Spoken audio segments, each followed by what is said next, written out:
Welcome back to New Realities. I'm Alan Steinfeld, and this program is about the leading edge, I feel, of where we are as an evolutionary species and why it's so important to keep talking about who we really are. And that's why I have a really special guest today, Waxela Sananda. Did I say that right?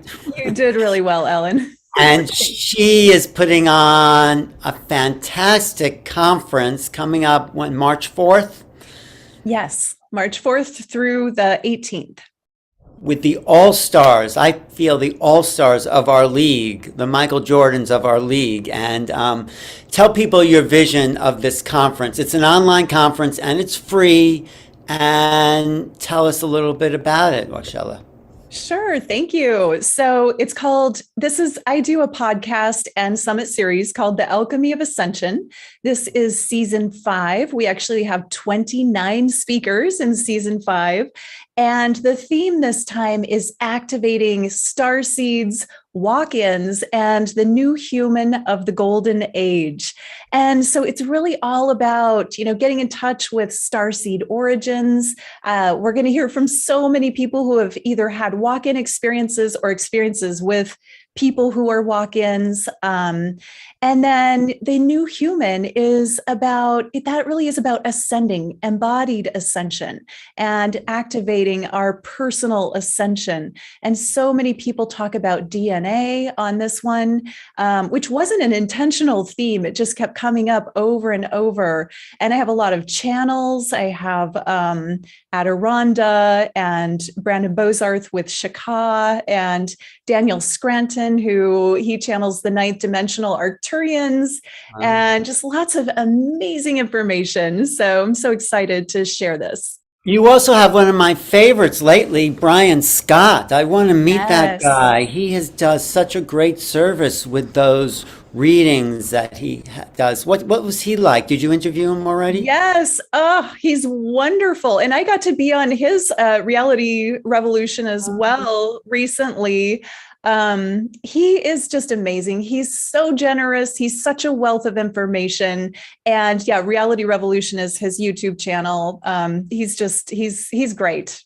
Yeah, tell him, send him my number. Tell him I wanted to talk to him and interview I him. will. I'd be happy to. Or Yeah. you could send me his number. But also, so there's 29 speakers Yes.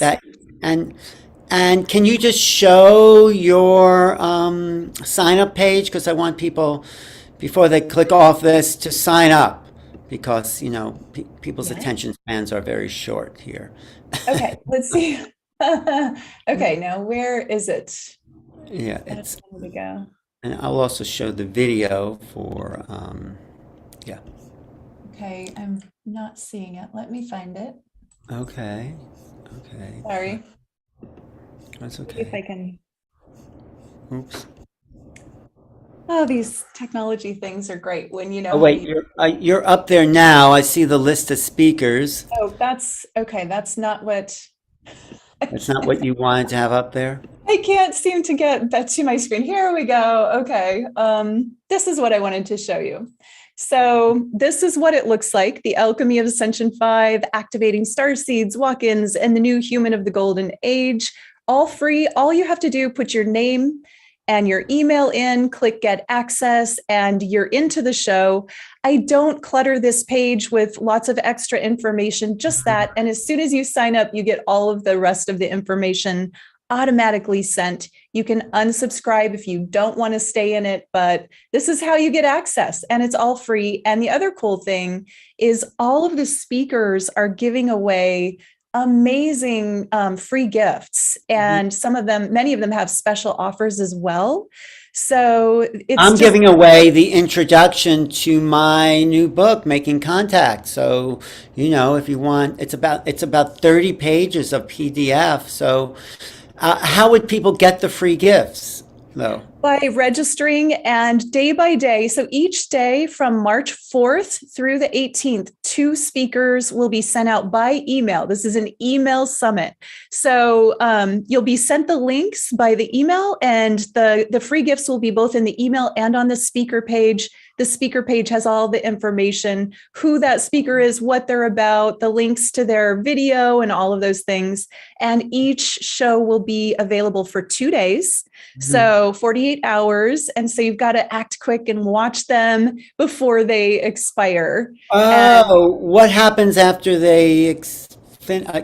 Where do they go? Do they just? Well, at the end, this is kind of we may do a replay at the end, but what you don't want to do is wait and try and watch 29 sessions at the very end of the replay period. So it's good to watch them as you go. At the end, once the summit is over, there will be a little break, and then one by one, they will end up in podcast. They go to the Alchemy of Ascension podcast. So they'll be there forever, but you have to wait. So if you want them all at the same time and in real time, then the best way is to get in there and get them fresh. And this is your 5th year of doing this? My 5th season. I do 2 per year. Oh, wow. That is a lot of work. It's a lot of work. It takes about 3 months to produce a season. And why? I mean, we'll get into why you do it, but I want to show a little promo in case people don't have enough of a promo right here. I want to show them. Do you see that on your screen there? I do, yes. Okay, here we go. This is you talking about why what this is about. The earth is ascending. As humanity, we have an opportunity to ascend too. New Earth is happening now. There is more light, more consciousness, and also more intensity. Welcome to the Alchemy of Ascension Season 5. I'm your host, Waxela Sananda. This season is all about activating star seeds, walk-ins, understanding DNA, and becoming the new human of the Golden Age. The human race was seeded by multiple galactic races, and we were designed to have spiritual and physical powers that would blow your mind. In this free series, the speakers will share ways to ignite your spiritual gifts and to understand your starseed genetics. You will learn how our DNA is a multidimensional stargate that we can activate to access knowledge of our origins and our galactic heritage. I'm a galactic shaman and a lifelong ultradimensional contact experiencer. It's my passion to support people in embodied ascension, raising your frequency by bringing more light and life into your body and activating your latent spiritual gifts. I invite you to come on this journey with me into the stars, the star races, meeting walk-ins who have come from higher dimensions to assist in Earth's ascension, and exploring who we are as galactic humans, stepping into the golden age. Enter your info and click Get Access to this free show. You will receive an email with the details you need to participate. My purpose and service is to share the ascension codes with you and let you know that you are not alone. We are all on this journey together. We are an evolving community of light ascending together. So go ahead, click Get Access now, and together we will activate and co-create the new world. Wow, join us, click Get Access. So instead of just clicking Getting Access, they'll go to, what's the website again? Okay, it's Waxela, waxelasananda.com. You have to be able to spell my name. Okay. Then /AOA5 for Alchemy of Ascension 5. Maybe you can put that link in. I will. I'll put it in the notes. chat too. And the big question, I think it's an incredible service, and I've been working with Neil from Portal to Ascension and Sheila Seppi, Wish Alliance, and we've been doing something similar. Maybe we should join forces and also. Absolutely. And they're both on the show as well. All three good. Of you. Yeah. But the big question is, why are you doing this? Not why. I mean, why are you? Why? Yes, why you? I mean, why now? That is a great question. And honestly, Ellen, like I said in that video, I have been an experiencer of multidimensional experiences my whole life, 30 years. well, 30 years consciously, I've been on this path. But since I was a child, I've had these experiences. And when I grew up in rural Iowa, and I had fortunately, I think at the time, been given the program as a small child, don't tell the adults, they won't understand. When I was visited at the young age of 3, I had a visitation come in my window, and that was what they left me with. And it really stuck. And I never did tell the adults until I was an adult. And I felt alone. I felt strange. I felt different. I felt like nobody else was like me. There wasn't anyone to talk to. So as an adult, Especially in rural Iowa, right? in rural Iowa, yeah, no, there was nobody talking about this stuff. And I knew that I was experiencing things that others were not. And I didn't feel safe talking about it until much, much later.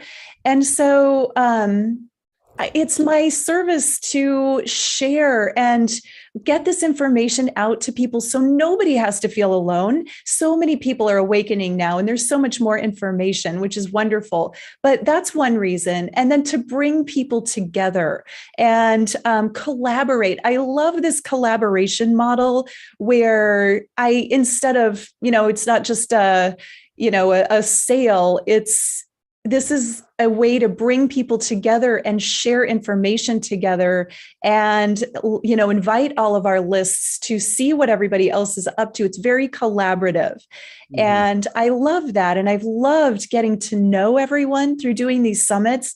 And it's everybody that I interview helps me grow as a human too.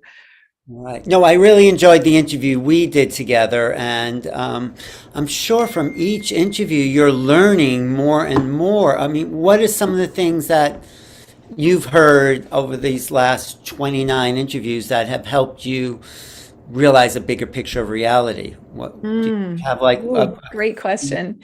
Yeah, well, I mean, one of the things is really getting to hear the experiences of multiple different walk-ins. I've been around walk-ins my whole life. They are attracted to me. I spent 3 years traveling with a walk-in shaman. So I've been around walk-ins, but to really hear all of the different experiences that people have. Some people don't even know they have a walk-in. Others, it's such a dramatic shift. They know immediately. That's one of the things. Are you a walk-in, would you say? I have had, this is a little different. I've had high self walk-in, which is monad, integrating the monad. And that's not a one-time thing. That's actually a lifetime process of opening up and integrating parts of yourself that are actually parts of my higher self than what I came in with. And so that's been incrementally. There have been key points in my life where I've had a download of higher self and had to kind of adjust to that new energy. But it's not exactly the same as a walk-in, which would be a soul exchange. Right. So, but your name, Waxela, is from that time you were with that. Can you talk about how you got your name and what that experience of connecting to a walk-in was? Yes. Yeah, absolutely. This is such an interesting story and one of my favorite stories to tell. So this goes back to my early 20s. And actually, I suppose I was about 23 or 24. I was living in Dallas, Texas. I had a shop. I was, doing my thing, really groovy friends. And my friends kept saying, hey, there is this shaman in town. You've got to meet him. And this just kept, I kept hearing about him. And one day I came home and I lived in a place called Moon Mansion. It was an old hippie commune, artist colony. And next door, the neighbors came and got me. They said, we have this shaman at our house. You've got to meet him. And in the meantime, I'd been getting these messages from the divine, go to Kauai, go to Kauai. I walk into work, there's a book about Kauai on my desk. Don't know how it got there. I hear 2 people walk by and they're talking about Kauai. People just everywhere. The Nepali Coast Trail kept coming to me. So I was arranging my life to be gone for 3 months to go to Kauai before this happened. I met this shaman, had an amazing conversation with him, really deeply connected. And at the end of the conversation, he said, I'm traveling to Kauai and I want you to come with me. And I'm like, great, I've already made plans to go. So with that 3 month, what I thought was going to be a 3 month journey turned into a 3-year journey. He was actually a walk-in who was my twin flame. Wow. My twin flame was intended to have a body that we could do work together here during this journey. And he didn't get his own body. So he ended up borrowing a body for 3 years. He came and found me, and we did a wonderful journey together. We started out across the Southwest, and he had a mentor, Lakota medicine woman, who lived on some land outside Prescott, Arizona, a magical place. It was really off, just really out of this dimension. And there were 13 medicine wheels on her land. There was no electricity, and you were expected to meditate from the time you get up in the morning until the time you go to bed at night in the wheels. And there were 13 little dogs. And every time you would go into ceremony in one of the medicine wheels, 2 of the little dogs would come and sit with you and wait until you come back, because you would go so far in these journeys that I wouldn't move a muscle, like not even, like barely even breathing, but the dogs could sense as soon as my consciousness was back in my body, they go run off, but they would guard the body while we were out. So one day, I wanted to find my spirit name. I was going by Lotus at the time. I had actually told my mom she named me the wrong name when I was 3 years old, but how could she get Waxela, right? So in this medicine wheel ceremony, this one morning, I said, today is the day I'd love to receive my spirit name, also known as your tonal name. Usually these names sound kind of tonal and rhythmic. So anyway, I knew it was time. And excuse me, I went into the ceremony, sacred space in the medicine wheel. And almost as soon as I sat down, the little dogs were there, I went deep, and 2 Mayan grandmothers appeared. One was in front of me working with my heart center. One was above me working with my crown center. And these were higher dimensional beings, but they were very manifest and they were physically present with me. And so what I think happened is I went up in dimension and they sort of probably came down to meet me, but they were there physically. And they were so, in a higher dimensional experience like this, there was so much information. So they gave me my name from my heart and my crown. In this one eternal moment, I heard the sound Waxela. I saw the spelling. I understood the frequency. I got the color and the feeling, and every lifetime that it's been connected to came in that moment. And I knew myself in a much greater and more galactic way in the receiving of that name. It was a frequency upgrade, maybe a DNA upgrade, simply in the accepting and receiving that into my body. And it just felt like waves of light going through me as I was understanding this name that I was receiving. And then it took me a couple years to make it my legal name. I did start using that name within a few weeks. And I knew that in choosing to go by the name Waxela, that was a choice of stepping on to my path of service in this work. That is a great story. Waxela actually sounds Mayan, it's like It is Mayan, yeah.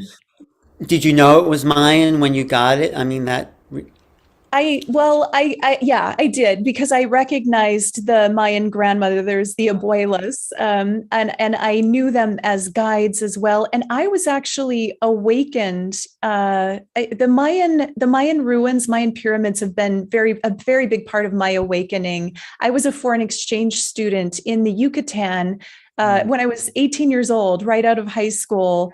And I started receiving downloads when I visited Chichen Itza and Tulum and these pyramids. And that was very activating. And I really started waking up to new aspects of self during that time. Did Uxmal. you ever see the serpent descend into the earth on the spring equinox? I did get to see that in Chichen Itza. That was I amazing. saw that too. It was like partly cloudy and the shadow was forming on the pyramid, the Great Pyramid, and then the sun was going in and out. So it was like this stop action movie. You could actually see the snake or the serpent descending into the earth. And when it finally did hit the ground, it's like charge went through my body. It was such a cosmic experience that I had watching that. You can't go on the equinox exactly because they make it, it's just too crowded. I mean, you can go, but it's just wild. But I went a day or two before and you still get the same effect because it's just at the right angle of the sun. And it's just, they were real geniuses in understanding the portal gateways to these other dimensions. So what is your work now in the world? Yeah, you're doing this conference, which is fantastic, but what do you feel your work is in the world? My real work is embodied ascension and training people. I do have a course and I do mentorships in embodied. Sorry, my cat is wreaking That's havoc okay. over That's here. I train people in embodied ascension. And I claim to be galactic shaman. During that time that I traveled with the shaman, who was my twin flame walk-in, I was trained in galactic shamanism. And so that was a huge part of my experience. So now it's really embodied ascension is about getting into the physical body. And so many people, when they hear the word ascension, they think of ascending, of getting, going up and out, or, just leaving the body behind. But this is about bringing more of your divine presence into the body and amplifying the frequency of your body. And what happens is you create this, we all have this torus field of light around our bodies. As we amplify that and make it stronger, we are able to become magnetically attractive to all kinds of wonderful things, all of our manifestations that are for the highest good, and affect others and actually inspire others to ascend their consciousness and their vibration, their frequency as well. Right. I totally agree with you because everybody wants to ascend and no one wants to live. They want to get out of here. You never leave if that's what you want to do is leave. That's not about, it's about being in form, incarnate, present in the physical structure. And when you can own that experience on all the levels, then I feel the biophotonic resonance in the cell is ignited.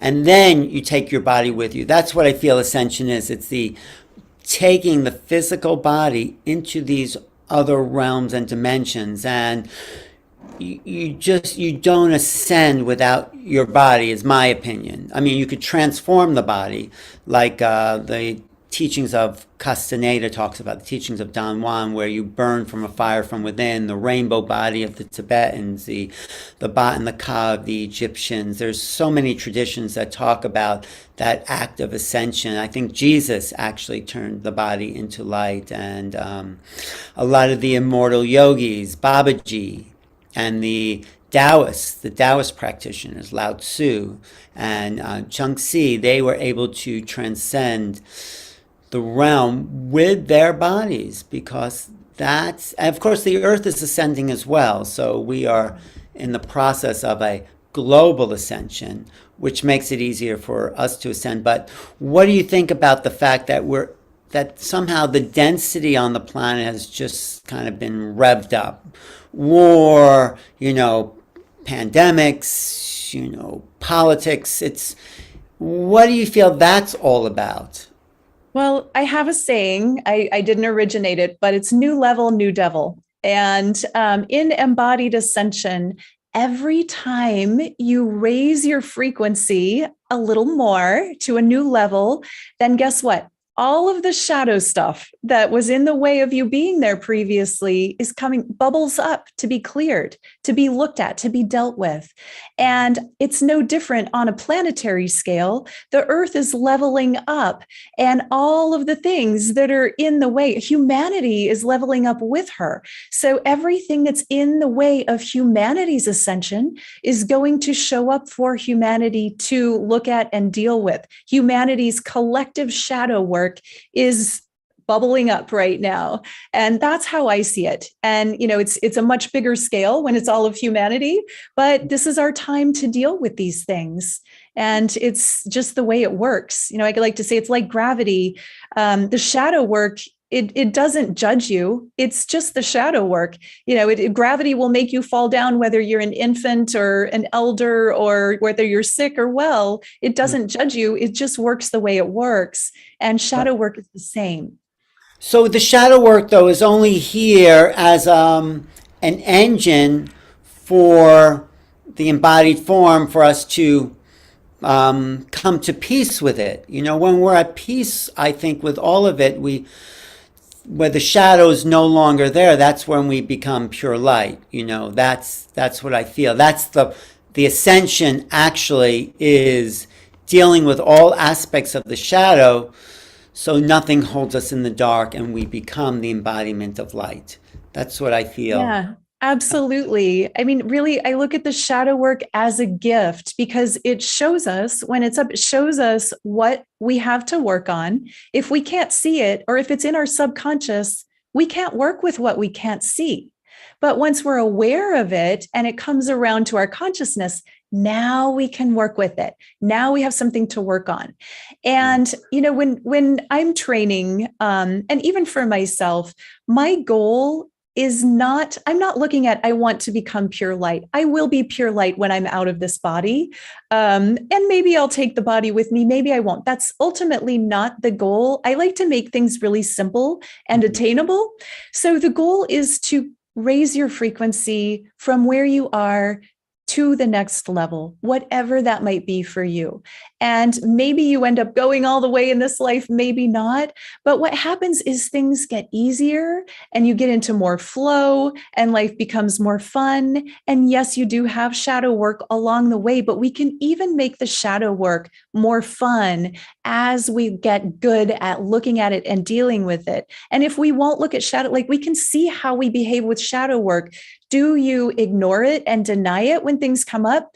And how about globally, when something's up, do you ignore it and deny it and push it and pretend it's not there? Or do you get active and really work through it and see what's coming up in you and allow it to clear?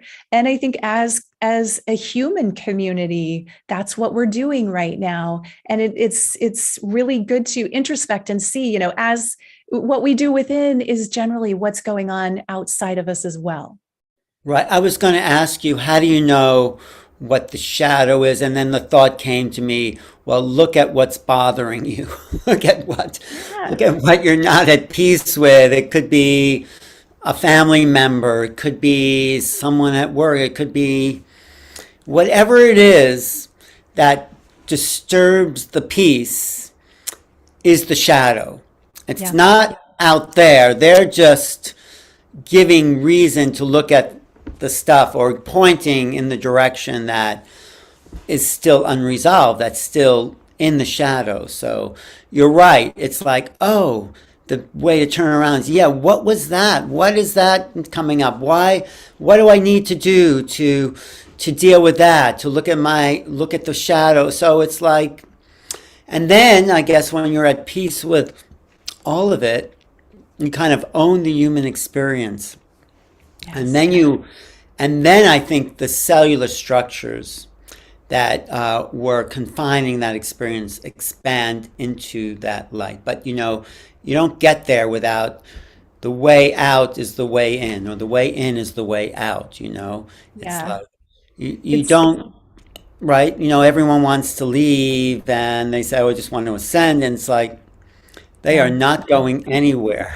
If you just want to leave, you're going to come back where you left off, and I like to just chunk it down to the simplest things, just like you said. The outside is reflecting the inside. What we are perceiving is what's going on within us. So you have a difficult relationship with someone, then look within and where can I remedy that? Where can I be more loving? And if you want people to act a certain way toward you, well, how can you act that way toward them? It's actually a very simple, it's just the way it works. It's simple when you chunk it down into little, like the ways that we behave in our moment to moment life.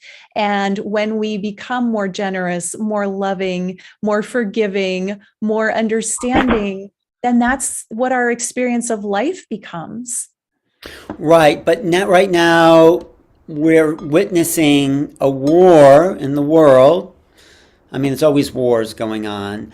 So I guess the question is, where is that war inside of us? Will that really change the outside, or is that just the finger pointing to the moon? I mean, I'm just asking you, I'm curious. If Yeah, we that's deal with, yeah, how does that, it's will that change the it's world? complex.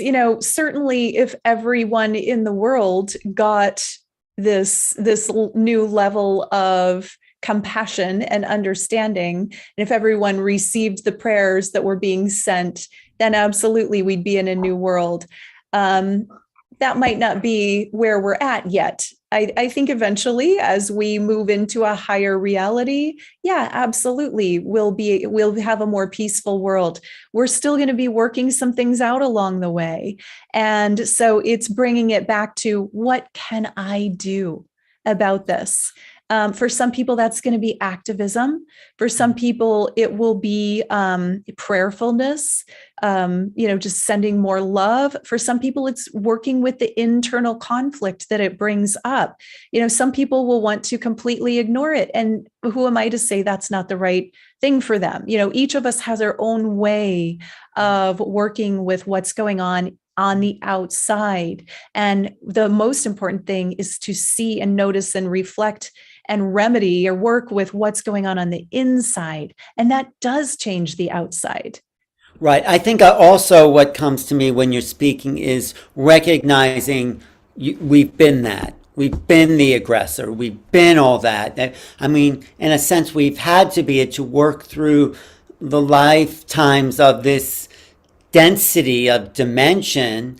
And so we can't look on it with judgment thinking, oh, we have no part in that. We've been all those things we're judging. And of course, maybe we've come to a peace inside of us, but we have to see that it's part of that experience. It's not condoning it, but it's like, oh, okay, that's a piece maybe I've owned already or haven't, but this is human, and people are at all these different levels, all these different grades, from kindergarten to PhD on this planet, on their spiritual evolution. There's people who, and I think having compassion in a way for all of it takes that kind of negative charge. We're still not saying those are good actions, those are peaceful, kind actions, but recognizing where we've had that. I just interviewed this woman, Catherine Hervey. She has a new movie out called The Prison Within, and it's a documentary where she talks to people in prison, hardcore criminals. They kill people, and there's a program they go through where they look at their actions, and so they call this restorative justice. Like they take responsibility for these awful things. It doesn't change what they've done, but they come to a new place and understanding why they've done it. And the restorative justice is the chance for people to change, and find an integrity in themselves as opposed to just being thrown away and punished, and locked away. And that doesn't really help anybody. So these people are back in society talking about what they've learned about themselves, just what you're saying, and how others don't have to go down that path by learning the lessons they've learned. So I think what we're witnessing in the world is lessons that we either have to learn or have learned. Does that make sense?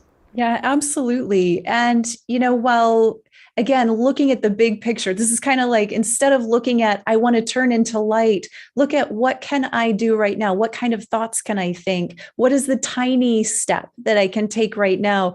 Maybe just that act of compassion, or holding compassion in your heart for someone or something that you don't understand, or someone that you might have previously judged, is the thing that takes you to that next level. And when enough of us are doing that, then we don't have the judgment, we have compassion, and we have more love, and we have greater understanding, because at the highest level, we are one human consciousness on this planet. That's part of me, creating war over there, the part of me that's in conflict. And when I can recognize all of it as myself in some way, I can work on bringing myself back into harmony, which is inevitably going to bring the world back into harmony. Right. And what you say is thoughts are things. When we put out positive thinking, positive thoughts, positive feelings, we can affect the environment the way those TM meditators would go to high crime areas, and just by meditating, it would seem, and it's studies, the crime rate would go down because there's a vibrational field that's in effect. And that's why I think it's important to talk about ETs, star people, star seeds, because that's another level of vibration. And when I talk to people about my book, I'll show you a picture of my book here in my background. If you're watching this and have not gotten my book, I think you would enjoy it, whoever's watching. But there's people I talk to who don't get it. I can actually feel their thought form reality narrow down when I talk about, there's other beings that are out there, and consciousness is a part of all the creation. And then there's people that say yes, and you are already expanded, or considering the possibility they expand. So what I think you're doing with this whole series is expanding people's minds and fields of awareness. That's the key. We're expanding the field so more information can come in, greater frequencies of energy can be held within the physical form. Yeah. And thank you for doing that. And also your own work. Talk about how you coach people and how they can contact you, and also, what your hope for humanity is. Is that too much to throw at you? I love it. So, yeah, the way that I work with people, I have a 6-month course called Embodied Ascension, and it's both in modules online, so you can go through at your own pace, but we also meet on Zoom regularly to keep everybody connected and on track. But it's really, it's such an internal journey, Ellen. You go within and you observe yourself, and you look at your beliefs. And right from the beginning, we decide, okay, what is it that I want? Because if you don't know what you want, if you don't know what your goals are, how are you going to create a map to get there? So to get clear on what I want, and then to get committed to what you want. If you don't have commitment, you won't have follow through. And so it's a container where we get clear on what we want, we find the commitment to it, and then we have people holding us accountable. We're holding each other accountable. I'm holding my clients accountable, but holding space and holding accountability. And when we have those things in place, there's a beautiful sort of platform to grow into yourself, and a safe space to grow. And I think we as humans sometimes need permission from someone that, that just says, I know as a child I did, says, yes, it's okay. You can explore those things. Yes, it's okay that you see things that other people don't see. Yes, it's okay to work on activating your intuition. And it's okay that it scares you sometimes. And it's okay that sometimes the beings that you experience um, kind of freak you out. It certainly was that way for me as a child. Even though they might have been benevolent most of the time, they still scared me when they showed up. And it's also okay if you don't see those things, but you want to. Let's get clear about that. It's, but also the yearning for something that you're not experiencing is actually like pushing it away.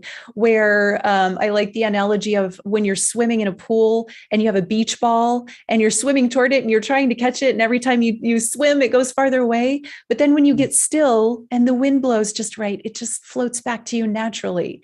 And I think that's how it works, with when we want something so much and we're grasping for it and we're like, why don't I have it? Why can't I get it? To just let that anchor and like, I am that. Then it has a safe space to come to you and you become that.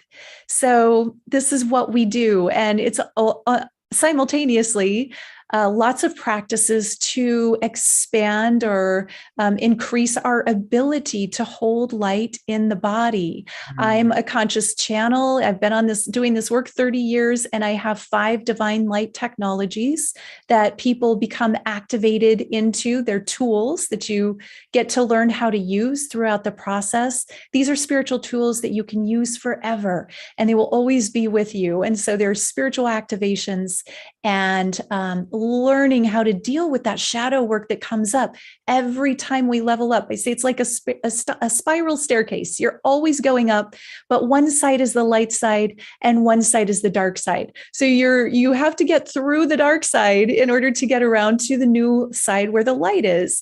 And that's not a bad thing. We don't need to judge ourselves because the same issue has come up so many times throughout our lives. It's a new level of that work. It's a program that we hold in our field. And until we reprogram that, and that's part of what we do in Ascension training too, is we reprogram those old programs. Maybe it's from your genetic lineage. It might not even be yours specifically. But when we learn to recognize them and clear them, we can step into the light side again and not be afraid to continue the work to get into the dark. It actually becomes easy to work with shadow when you're not afraid of it and when you invite it, because when at these higher levels, when I'm clearing shadow, when we're clearing shadow, it's not just for me anymore. It's for the collective. It's for more than myself. It's for my lineage forward and backward. It's for the collective of humanity. It's for the earth herself. And so we get to these levels of clearing where now we're just in service. Now we're desiring to clear for the global collective. And I feel like when enough of us get to that space, that's when we see real change. And when, as humanity, a massive group of us get to step into truly experiencing the 5th dimension. And right now, a lot of us are back and forth. I know I am. And I imagine you are, Ellen, where we have these days, weeks, maybe months sometimes where I'm like really in that flow state where I know I'm in a higher dimension of consciousness, but then something can happen where I'm like, oh, wait, this is very 3D. I was just thinking, have you interviewed Kimberly Meredith? Do you know who she is? I haven't. I'll have to write her name down. She has a new book out called Awakening to the 5th Dimension, which is all about living there physically, mentally, emotionally, and spiritually. So she should be on your summit as well. Or is your summit finished? Have you finished all the interviews? This one I just have Phil left, Phil Gruber. Phil Gruber, is one of my oldest friends. I know. He talks very fondly of your friendship. So I know it. But he's in Singapore. It's a little hard. It's harder to, it's a 12-hour difference. But anyways, but you're having another conference, seminar, summit. Every 6 months. Yeah. So that'll be in September? Yeah. The next one will probably be late September. Mm-hmm. Mm-hmm. And what I would love to propose is a panel discussion, which I'm really hosting those. If you let's do it. Can we do it on New Realities? Yes, no, definitely. Of course we can. Get some of your people that were most influenced by, stood out, and we'll do a real little roundtable discussion about that. Let's do that. So you let me know. I was also going to ask you, what do you want? What is your goal? Where are you at in your process? Oh, that's a beautiful question. Thank you. First of all, I'm very human, just because I do this work doesn't mean I don't have my own life stuff come up, right? I don't ever want anyone to put me on a pedestal because I'm not that special. I've just had these really unique experiences and I've made it my life's work. What I feel I am truly here for is to assist humanity in this ascension process. The earth is ascending with or without us. And I want to see humanity go along with the earth and be able to upgrade and move into that space of greater harmony and connection and step into the fifth dimension and higher. That's truly my purpose and my service. So what's your process in doing that? I'm just curious, what's your internal workings in achieving those goals? Well, everything I just mentioned through ascension training, but for me personally, I do, I'm constantly in self-contemplation and looking at everything that comes up for me is spiritual and is spiritual work. When something's not flowing on the outside, then I go look at what's not flowing on the inside, and it gets really fun. And my life is magical. I just got done with a 5-day pyramids retreat in the Florida pyramids. We're going to do it again next year. It was me and 2 other facilitators from Primal Hacker, Heidi and Thaddeus, and we had a beautiful group and we got so connected. This is my life. I get to facilitate people cracking open and having just amazing spiritual awakenings. And that to me is so juicy. So when I assist others, I grow. When I interview others, I grow. When I do my galactic shamanism work, I grow. So it's all of it for me. It's not just, it's the infinity symbol. When I give, I receive. When I'm generous, I'm generously receiving. And so it's collaboration on a huge level. And so that's how I operate. But is there anything separate from that you want for yourself? I mean, if you want to be personal or whatever. I mean, yeah, absolutely. I've been single for 3 years. I want love. Okay. I feel like I'm ready for a new love relationship, and I have I'm an unusual person. So it's not just anybody that crosses my path that's going to be a good fit. There are certainly things that I want. Like I said, I'm human too. I'm always working on, expanding my reach and expanding my ability to connect and all of those things. So yes. Beautiful. Thank you for being so vulnerable and open. Yes, I want love. We all want love. That's what we're all here for, because I think we need that connection to somebody else. Physically, emotionally, spiritually, mentally, and it's hard sometimes to find someone to fill all those boxes. And maybe there's no one who can, or maybe your soulmate. You had that with your soulmate, right? Yeah, I did. And I also had a marriage for 13 years. Oh. So, I'm not lacking in love, and where I find that desire, and I wrote a book. It's called The Love You Crave, A Course in Ascension, Alchemy, and Connection to the Divine, speaking into that desire that we have for more love. But I take this time of being single. It's so beautiful because I get to cultivate my relationship with myself and the divine during that time. And when the time's right, the right person shows up, then I'll know, right? Beautiful. Thank you for that. I think that's a good message for me and for everyone, that to find the relationship with oneself is key to helping to find the relationship with another. And then, of course, it's what you said before, working on those dark parts of ourselves, those dark sides of ourselves, those shadow parts of ourselves. So I think it's great what you're doing. You're so dedicated to change and transformation. What's your vision for the results of these 29, I think you said, interviews? What do you hope that will achieve? Oh, I love that you said that. There was someone at the retreat last week who he's attended all 4 of my previous summits. And he said, I'm so looking forward to summit number 5 because every single one of your summits has changed my life. And that was such a compliment. And that's that's the potential and the possibility, and that's what's possible. And what I stand for is that if someone watches, even if you don't watch all of them, but I can pretty much guarantee if you watch all 29 of these sessions, you will be in a whole new place. And every one of the speakers gives these beautiful sharings that are truly upgrades. There are light codes, there are activations, there are channelings, but even just listening to someone's story who's been on this path, you will feel that working and helping you evolve. And all of the people on the summit have done this internal work and have evolved to, a great level. And so my intention is that everyone who tunes into this summit has an activation, understands themselves as divine even more, and expands their capacity to hold more light. Yes. And actually, the interview you did with me was, I think, really great. One of the best interviews I've done, because you helped me see connections that from my childhood to this experience with UFOs that I hadn't seen before. So I think you held a really nice space for making me look deeper at my own process. So I appreciate what you've done there. You're starting March 4th with who comes up? What's the schedule?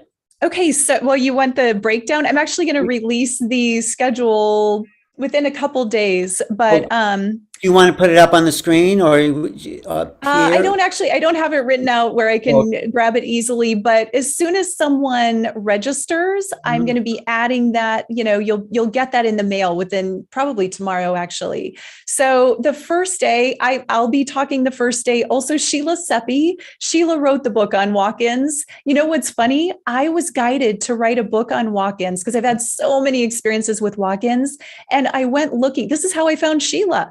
I went looking for, who has already done something like this. She literally wrote the book that I was feeling guided to write. And I said, thank you, Sheila. Now I don't have to write it.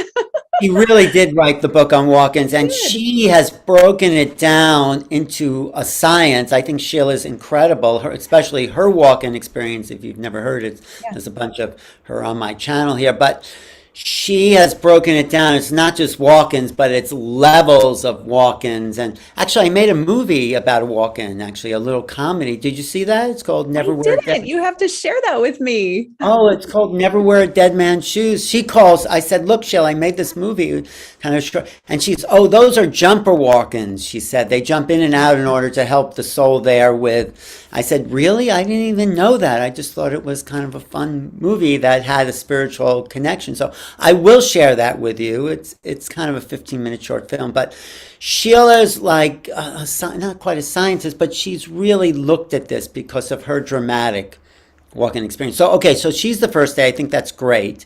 Yep. And then I have Celia Fenn, who is a galactic shaman. She's amazing. She's in South Africa. I adore her. I have Neil Gore on the second day. One of my favorite people, one of my best friends. Yes. Portal to Ascension. We love him. Anastasia Frank. She is a love and relationship coach, but more than that, like self-love. And we talk about ascended love. And it's such a beautiful conversation. I love that one. Brandon Bozarth, he channels Shaka.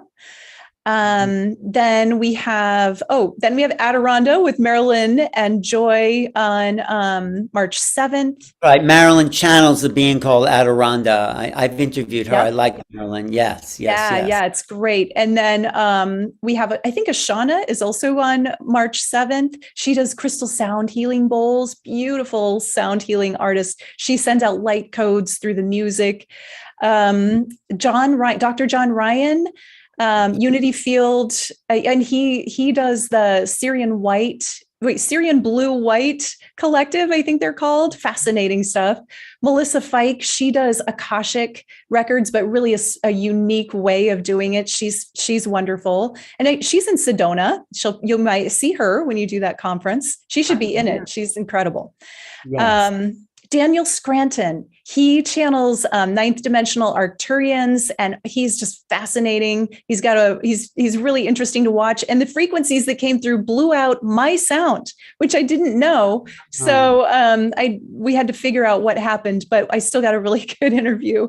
Zane Daniel, he actually does alien implant removal. Oh, I think I have met him. I liked what he had to say. I mean, definitely. Yes, yes, yes. Yeah. Alien implant removal. Oh, I know someone who needs that actually. Lots of people do without even realizing it. He does a lot more than that, but that's kind of like his cool foundational thing that he does. Margarita Alcantara. Oh, sorry. Go ahead. No. I was just wondering, we'll get to that. Did you get Marina Sarin in there? I think she's. I didn't. I'll have her on a future one for sure. Okay. She's awesome. So who did you just mention now? Margarita Alcantara. She is, she's a lot of things, but she's a galactic, she and I have so much in common. We've done a lot of stuff together. Fascinating individual. Did she deal with Magdalene, she's an acupuncturist. She started out in Chinese medicine. Now she's a starseed activator. She does the codes of empowerment for the starseeds. And we have this amazing empowerment for starseeds in the interview. So it's really good. That's one not to miss. Light Star. Do you know Light Star? No. She does 20 plus different light languages, and she spoke multiple different light languages. And she does oracle cards. They're just beautiful. She does the art herself, and it's incredible. Then March 11th, I have Brian Scott, who we know, Reality Revolution. If you're watching, look at Reality Revolution, because I'm going to tell him he puts me to sleep every night. He does great meditations. He just rereads all of the wonderful books on his YouTube channel from the foundational people in metaphysics, and definitely. You got novel. What's his name? That guy, Gordon? No, not Gordon. The novel. Neville Goddard. Neville Goddard. No, yes, great stuff. Carlos Castaneda, he reads a lot of the master works that Edgar Cayce stuff. So yes, I'm glad you have him. Yes, and he puts out a video every day on YouTube, and he's very prolific. So he really is. Yes. And Mark Atwood, have you heard of Mark Atwood? He has Mark Atwood Show. He's really about kind of exposing the underbelly of all of the negativity that's going on in the world, except he does it in a really graceful way. So, and he kind of reminds me of Ricky Gervais. He's a comedian as well, and a poet. So he's fun and really interesting. I have Rebecca Hardcastle Wright on March 12th. She's a great person. Yeah, her consciousness, fascinating. It's very important kind of thing she's put together, a kind of concept about exoconsciousness that I think is really key. Yeah. And it was a great interview, and she really shares a lot. It's amazing. Caroline Oceana Ryan, she's another channel, and really high quality channeling. She might not be as well known, but she's amazing. So that's one not to miss. I've got Jennifer Ruth Russell. She does prayer and sound healing, and she's just such a beautiful heart. This is a lot of work you put in. It's 29 interviews. So, and that's just 20, filming. Is it always 29 interviews that you do? It's just, you know what, Ellen, I actually had to stop. I had so many people as I started to get speakers, and they started to tell me other people. I had to put a limit on it because I ran out of time. But I think I could have done 50 this time. There were so many amazing people coming in, but that's okay. We'll save them. We'll do, like I said, I do 2 per year. I have to stop somewhere. Who else do you have? I have Sarion, Michael White. Have you heard of him? Another incredible channel. Oh, I've got someone, his name's Gary Kiss, and nobody's heard of him. This is a brand new technology. He has a photon light technology that's mind-blowing, and it doesn't plug into electricity. It clears the auric field. It activates the light body. It's healing people. I mean, amazing things are happening. So I'm so excited to share him and his technology. Megan Camille and Michelle Lee. They do Practical Magic and the Sophia Mystery School. I've got Nura Rochelle. Everything okay? Should I keep going? Yes, keep going. Yes, I just wanted to know, please keep going. Yes. Yes. Okay. I've got Nura Rochelle. She is an astrologer, and she talks about Venus and our Venus nodes and what they mean. And she even gives a chart so everyone can find theirs before the interview. Celestine Starr. Ellen, I know that you're familiar. I'm pretty sure you're familiar with Celestine. We go back like 20 years. I've known Celestine that long. No, She's a powerhouse. Before when I put my thing, I was just looking for this dog that's running around the property here. So, I've got a cat running around. You got a dog. So Celestine is great. She has a lot of beautiful information. I'm so happy you're naming off all my favorite people. Oh, Who good. else do you have? Delisa Hawking, she is a medium. I had a really cosmic way that I found her. My head VA had a meeting with her that was really special. We talk about it, I think, in the interview. So she's great, good quality information. Karen Swain, I'm sure you're familiar with her.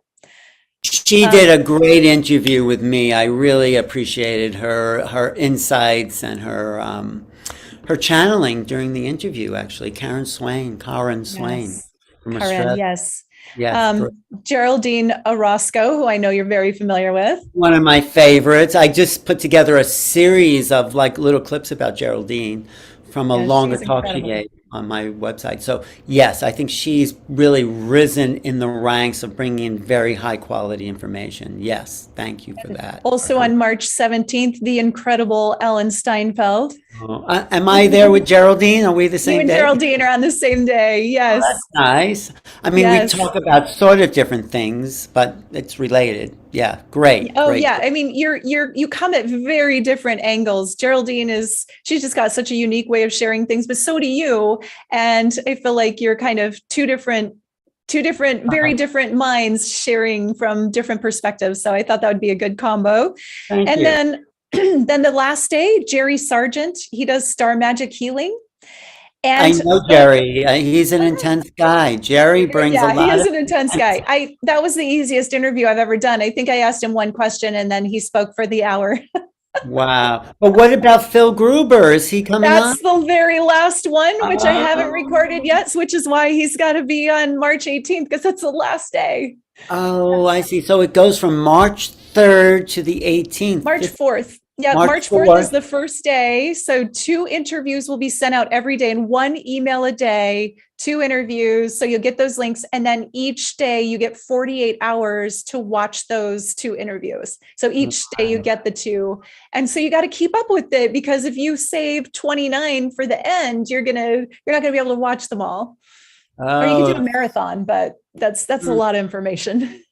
So at the end, they're still available for how long? All those links there? I'll probably do a 3-day replay, and then you have to wait some time, and then they will eventually go to podcast, or you can there's a VIP pass where you get the whole thing if you don't want to wait. Some people can't wait. But you're doing this for free? I mean, it's a lot of work. I mean, how do you support yourself? I mean, how do you? I know. Well, that's a really good question, because I know I pour, I always say it's hundreds of hours and thousands of dollars to create one of these, because I have to have help. I can't do this all by myself. And I can't work as much, with clients during the time that I'm creating this, because it's a lot of hours. But what happens is collaborations. There are also, every one of the speakers has the option, it's not required, but the option to sell product or like give a special offer. And so I have an affiliate commission from those. And then the exposure, because of the exposure, I end up with new clients. Everybody on the show ends up with new clients, because it's a way for people to listen to 29 people and then kind of pick like, oh, I really listened to that person and that spoke to my heart. And now I want to work with that person. And sometimes it's, and so this is the beauty of collaboration. I expand from it. And then so does everybody else. Everybody gets new followers. Right. I mean, you're right. I do this I'm not getting paid for these thousands of interviews Yeah. I've done. Of course, I do get some like YouTube advertising. And if you take out a super chat, if you're watching that, that kind of goes to support this. But that's not why we do this, right? It's not, it can't, if I was doing this for money, I wouldn't be doing it. It doesn't, Right. I mean, the dollars for hours don't add up in a way that's ever going to make me wealthy, but that's not how it works, and we all know spiritually what you put out, you receive back. I pour my heart into this because I love it, and I love the speakers, and I love the viewers, and I want to give, and I want to be generous, and I want to collaborate, and I want everyone to get their upgrades, right? Mm-hmm. And that comes back to me in amazing ways. So I'm not worried about that part. Well, thank you for that beautiful love and sharing and intention you're putting out there. I really appreciate your efforts. I think we're on the same team there. We're working for the bigger picture, the awakening, and working on ourselves. So thank you. Yeah. Waxela. Yes. Thank you, Ellen. You do so much. And I'm just amazed at what you're producing with New Realities, and then traveling the world and sharing your book. And we got to meet in Sarasota, which was so fun. Thank you. Yeah, I mean, you're so generous and so prolific and just offering so much transformation. So I love your work and I appreciate you. Oh, that's so nice. Yeah. Well, I'm doing it not to be generous. I'm doing it because, like you said, I love to do it. I love to find out. I love to talk to people like you, and where are you tuning into the bigger picture? So, and sharing that. Yeah, I guess sharing that, but why not, right? We're doing this to share the bigger picture, So I also wanted to, thank everyone tuning in online. Someone also mentioned, what about Ruth Montgomery? Ruth Montgomery, the book, Strangers Among Us. Do you know that book? She created that walk-in term. The terminology of did. Yeah, she'd be amazing. I'll be doing more on walk-ins. She's not around anymore. You're going to have to really get a walk-in to interview her. we'll have to channel her in.